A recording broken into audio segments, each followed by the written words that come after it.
Hi everyone, this is Eric from Traders Helping Traders with this week's Tricks of the Trade.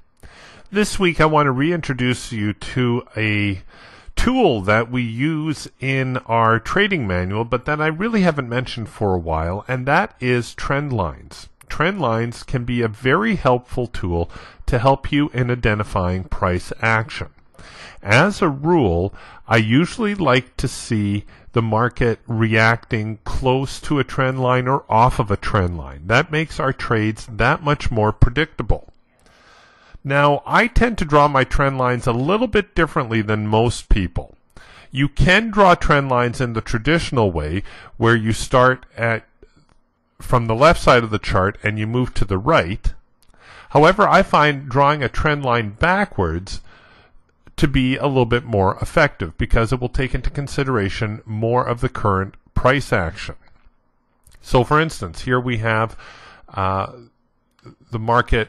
We would have a trend line similar to this for the more recent price action, and as we go further back we would have a trend line that looks something like this. And then as we go further back, still taking into consideration this area back here, and just pretend I drew this one backwards, we would have a trend line that looks something like that as well. Now you might be asking yourself, which of these trend lines is the real trend line? Well, they are all real trend lines. They will all affect the market to some degree or another. What a trend line shows us, it shows us where the trend traders are paying attention to the market. And that's why we tend to get reactions off of trend lines and moving average lines. Moving average lines in most cases are nothing more than computer-generated trend lines, because you'll see that many times they will mirror what you will see happening on a trend line, especially with a longer-term moving average. All right, so how do we trade the moving average lines? Well, let's back this chart up a few days, and I will show you what we could have done had I been paying closer attention to the September Australian dollar. When the market was like this, we already had enough information to draw a short-term trend line. What you need to draw a short-term trend line is you essentially need the market to make a swing. You need for it to bottom out or to top out in the case of a downtrending market. So when you have a pivot point like this, or the market makes a swing like this, anywhere where it makes a peak or a valley, that's a suitable place to draw a trend line from. And once again, all that's showing you is where the trend traders are really paying attention to the market. So here we have the Aussie dollar. It's been in a period of consolidation. We have a little bit of a short-term trend line here, and we have an intermediate trend line. Now, the closer the market gets to either of these trend lines, the better. Actually, at this point in time, when the Aussie dollar was doing this, I was looking for a reaction somewhere around here. I thought we were going to get a reaction pretty close to that trend line to coincide with this old area of support that ran something like this. If you can see that dotted line through there. Actually, why don't I just make it a little bit darker for you? Somewhere like this. We had support occur here. We had some more support here. We had obvious support here. And so I was looking for some sort of reaction to come right around that region right there.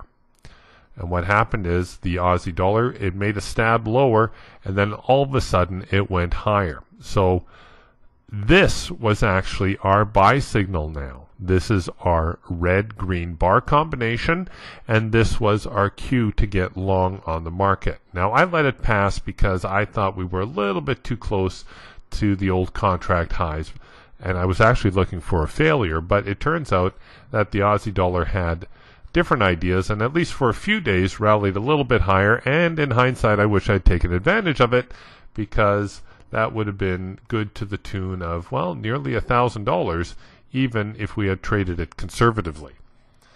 So trend lines can be very helpful for helping you determine where and when you want to get into a market. They're very helpful tools for timing trades. I don't try to get into a trade if we are too far removed from a trend line. And the reason being it's less predictable. And you will see that happen time and again. So for instance, again with this particular chart, if we had backed it up a few more days, we had another buy signal occur back here, right? This is, if I erase this and erase this because it didn't happen just yet, we would, okay, here we go. We see the Aussie dollar is in decline mode. We would be looking for some sort of reaction near the trend line. Now this one is reasonably close. It's never going to play out exact, but this is just to show you an example how the market did not actually test the trend line. Usually it's a little bit more removed than this. Usually the market's a little bit higher like it is here. But the point is, the market didn't take. The bulls made a push higher. It didn't take. In fact, it probably went just high enough to bring you into the trade, trapping you before it headed back down and established a new intermediate style trend line, and that's one now that we can keep an eye on. Alright, so you can see how this first signal, because it didn't actually bounce off the trend line, didn't really give us much of an entry point, yet the second one, where it established a new trend line, or you can even, like I had it initially, you can draw this back to here. Either one is valid. We're not splitting hairs here. How this signal, the second bounce, the one that came closer to the new trend line, is actually the one that followed through.